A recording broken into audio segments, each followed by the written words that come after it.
Well, Donald Trump proved once again today, beyond a reasonable doubt, that he does not know what he is doing. Donald Trump proved that in more than one way today, including his response to a question in the aftermath, the tragic aftermath of the horrible flooding in Texas, where the death count is now at 104 with the possibility of going higher. 28 of the victims were children sleeping at a summer camp on the banks of the river.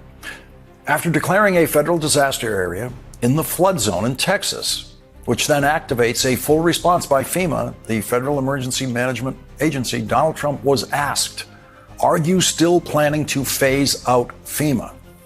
To which Donald Trump said, "Well, FEMA is something we can talk about later, but right now they're busy working. So we'll leave it at that." Right now they're busy working? How could they possibly be busy working if, as Donald Trump and Elon Musk believed back when they were pretending to be friends, that FEMA is a complete waste of money and should be disbanded? Only someone who doesn't know what he's doing could say, let's get rid of FEMA. There's a reason no other president has ever suggested that, because every other president always knew that FEMA was busy working somewhere, because FEMA's work goes on long after the disaster is in the news, and that work always overlaps with new FEMA jobs that come along when other very predictable disasters take place, like hurricanes during hurricane season or horrible massive flooding in a place in Texas known as Flash Flood Alley. That's the area where that deadly flood occurred. It is predictable that horrible flooding will occur in such a place, and it is a long-established government function to create as strong an early warning system as possible for predictable disasters like hurricanes and blizzards and floods and fire in dry, high-wind areas. Earthquakes are completely unpredictable, so you never know when FEMA is going to be rushed to the site of a deadly earthquake. But Donald Trump wanted to get rid of FEMA and now refuses to say if he wants to get rid of FEMA because now they're busy working. Those are the words of someone who does not know what he's doing as President of the United States. The first federal disaster relief from Washington was in 1803 after a devastating fire in New Hampshire. And federal disaster relief has been going on since 1803 and was formally centered in one organization when FEMA was created 46 years ago. FEMA has been a bipartisan success and enjoyed bipartisan support until Donald Trump decided to get rid of it because Elon Musk told him way back when they were still pretending to be friends. What was that, years ago or I guess weeks ago? Of course, we know that Elon Musk and Donald Trump were never friends because friendship requires generosity, kindness, understanding, affection, respect, and of course, loyalty. And there is no publicly available evidence that Donald Trump or Elon Musk has ever been capable of any of those feelings. To be a friend, you must first be human, and so no, Elon Musk and Donald Trump were never friends. They pretended to be friends, and now they are back to attacking each other. Elon Musk claims that he has already started a third party to challenge Trump Republicans in the House and Senate who voted for Donald Trump's budget bill, which eliminated tax credits for customers who purchase Elon Musk's electric cars. On July 4th, Elon Musk conducted one of his most absurd fake polls on Twitter, saying Independence Day was the perfect time to ask this question: should we create the America Party? Twitter is incapable of conducting an accurate poll since it is limited to Twitter followers, which Elon Musk renamed into something too stupid to say out loud. And it is impossible to get an accurate polling sample of the population on Elon Musk's Twitter. But even with a rigged poll in which Elon Musk has complete control over the results because he owns and operates the platform people are responding to, he only got 65% of his followers on Twitter to say yes to his idea, and 34% said no. But that's not the funny part. That's not the pathetic part.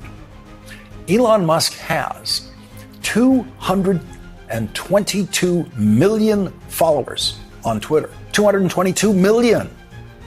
And the total number of responses to his question about creating a third party was 1,248,856. In other words, more than 99% of Musk followers did not even vote in his poll. The bad political news for Elon Musk and his poll is that more than 99% of his followers on Twitter don't care what he says about creating a third party and wouldn't even respond to him. But Elon Musk, like Donald Trump, is incapable of embarrassment, and so he might start a political party, and he might not, but he hasn't done it yet, even though he has claimed that he already did it. Elon Musk has actually filed nothing about his party organization with the Federal Election Commission, and so his plan to, as he put it, target 8 to 10 House seats and 2 to 3 Senate seats means absolutely nothing until he files for a party certification with the FEC. And since Donald Trump, in effect, controls the Federal Election Commission now, it might not be so easy, even for the richest person in the world, to get a new party certified to compete against Donald Trump and Donald Trump's party in federal elections. Tesla stock continued to fall today, dropping 7% on the news of the latest hysteria between Donald Trump and Elon Musk. Donald Trump says that Elon Musk is completely off the rails. And again, because Donald Trump has no capacity for embarrassment and his followers seem to religiously believe he can do no wrong, Donald Trump doesn't have to apologize to any of his followers for having previously said Elon Musk is a genius and entrusted Elon Musk with their Social Security and their tax files for all we know.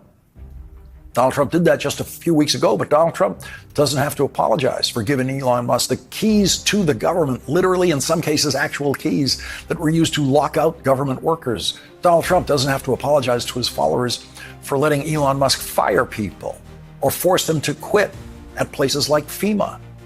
Donald Trump doesn't have to apologize to his followers for letting someone who is completely off the rails take over so much of the government that those people voted for Donald Trump to run. But Donald Trump doesn't know what he's doing. That's why he let Elon Musk do what he did in government. And now Donald Trump is saying on social media, I am saddened to watch Elon Musk go completely off the rails, essentially becoming a train wreck over the past 5 weeks. This is the same guy, Donald Trump, who used federal property to try to sell Elon Musk's cars and pump up the Tesla stock price. This is the same Donald Trump who turned the White House driveway into a Tesla dealership for a day and gave Elon Musk the biggest TV commercial ever recorded on federal property. In fact, it's the only one because it's illegal to record TV commercials on federal property. Donald Trump doesn't know what he's doing. That's why he did that. That's why he does everything he does. He does not know what he's doing. Donald Trump may be finally right about something when he says Elon Musk is off the rails, but neutral Musk observers have been saying exactly that for years, long before Elon Musk decided to become the biggest political contributor in history and give every dollar necessary to win a presidential election for Donald Trump. Elon Musk is no more off the rails today than he was a year ago or the year before that. And if Elon Musk is off the rails, how far from the rails is Donald Trump?